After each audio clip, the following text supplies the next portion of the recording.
लाडकी बहीण योजना देखावा सुवर्णयुग मित्र मंडळ व बहुउद्देशीय संस्था यांच्या वतीनं लाडकी बहीण योजना सजीव देखावा सादर करण्यात आला। संस्थेचे संस्थापक श्री श्रीनिवास कनके यांच्या मार्गदर्शनाखाली हे कार्यक्रम व उत्सव अतिशय उत्साहपूर्ण वातावरणात संपन्न होत आहेत। उत्सव अध्यक्ष ऋतिक मंथेन, उपाध्यक्ष श्रीपाद मच्छा, खजिनदार प्रमोद चिंता, सह खजिनदार राजू रापेल्ली, सेक्रेटरी शैलेश कनकी या सर्वांच्या प्रयत्नातून हा उपक्रम राबवला जात आहे। यंदाची श्रीची मूर्ती श्री उमाकांत मंथेन यांच्या हस्ते देण्यात आली आहे। आम्ही दरवर्षीप्रमाणे याही वर्षी सजीव देखावा सादर करत आहोत। लाडकी बहीण योजना या सजीव देखावा लेखक निलेश बारटक्के यांनी केला। तसं की म्हणतात ना, मूर्ती लहान पण कीर्ती महान, तसं काहीच आहे। सजीव देखावा पात्र राहुल्या निलेश बारटक्के, चिंगी देवराज नामेपल्ली, शाम्या राकेश मंथेन, शेजारची काकू ओंकार कंदी, दोन बाई प्रमोद चिंता आणि अभिषेक अडकी यांनी साकारले। हे वृत्त संकलन महाराष्ट्र लोकराज्य न्यूज चॅनलचे शहर प्रतिनिधी दुर्गा साळी यांनी केलंय। मला माझ्या बायकोचा फॉर्म भरायचा आहे। असं आहे का? मग तुमच्या बायकोचा आधार कार्ड आणि बायकोची कागदपत्र द्या। का हो, तुमच्या बायकोचे दोन नवरे आहेत का? तुमच्या बायकोच्या राशन कार्डवर नाव आहे चिंगी राहुल पाटील आणि आधार कार्डवर नाव आहे चिंगी शांताराम बडबडे। अरे केकड्या, माझ्या बायकोला एकच नवरा आहे आणि ते बी मी, शांताराम, तिच्या बापाचं नाव आहे। बर असू द्या।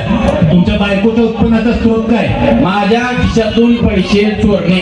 हो, म्हणजे तुमची बायको काय काम करते? माझ्या संग भांडते। अरे माकड तोंड्या, पैसे कमवण्यासाठी काय करते? अहो तेच म्हणलं की पैशासाठीच भांडण करते। अरे देवा, काय डोकं दुखी आहे? राहू द्या, सोडा। तुमच्या बायकोचं शिक्षण किती झाले ते सांगा। तुम्हाला काय करायचंय हो बायकोच्या शिक्षणाचं? ट्युशन लावणार आहे का तुम्ही तिच्याकडे?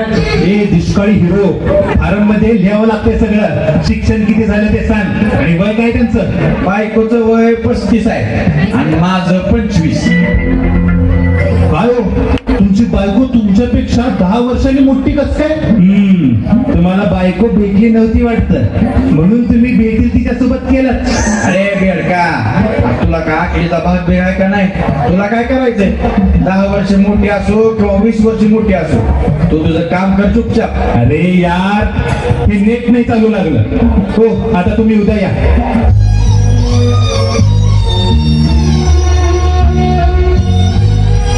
अरे पहिला तेव्हापासून नुसतं चौकशा करू लागला। उद्या सगळ्यात पहिला माझंच फॉर्म भरायचा बघ। चल रे शामू, घरी जाऊ, उद्या येऊ आता।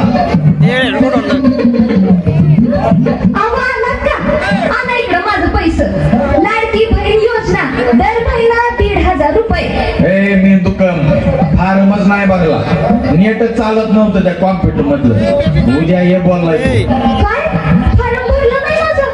आता घरातली सगळी कामं करा आणि स्वयंपाक बी तुम्हीच करा। कुठलंच काम नीट जमना तुम्हाला।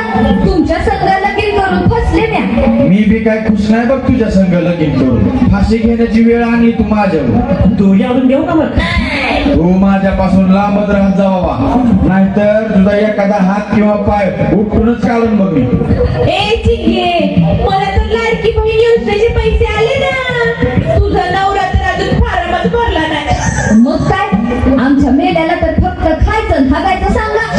हो मावशी, अजून कोणालाच नाही पैसे भेटलं योजनेचं, फक्त तुम्हाला कसं काय बरं भेटलं?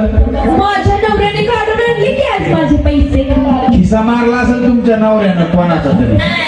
अरे ढुंगना, चोरटा वाटला काय तुला माझा नवरा? तुम्हाला माहिती का, तुमच्या खात्यातले पैसे तुमच्याशिवाय कुणीच काढू शकत नाही। मग तुमच्या नवऱ्यानं कसं काढले?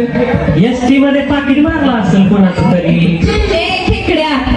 तुझ्या घरच्यांना बी तू असंच बोलतो का?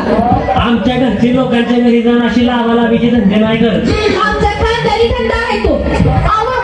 तुम्ही जर उद्या माझं फारम भरलं नाही ना, तर मी घटस्फोट घेईन तुमच्या संग। उद्या कशाला बाबा, आजच घे। वकील करू का मग तुमच्यासाठी? ए नालाय का, जाऊ दे, उद्या भरतो तुझा फॉर्म।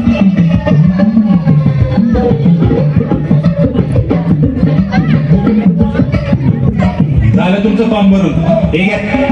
आता तुझ्या वहिनीचे पैसे येऊ दे, मग करू जंगी पार्टी। मी त्या चिकन 65 वाल्या साल्याला किलोचा ऑर्डर देऊन ठेवतो आणि तू रात्रीचं बाटलीचं नियोजन करून ठेव.